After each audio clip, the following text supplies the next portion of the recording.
Friends, welcome to a new video. Today's video is about মাছের ডিমের বড়া করে তরকারি।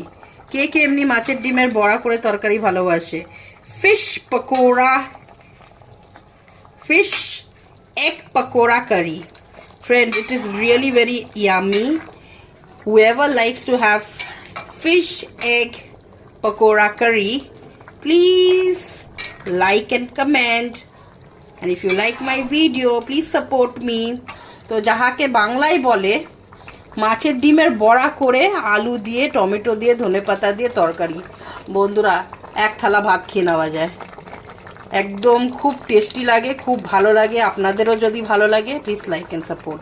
Thank you very much. Bye by.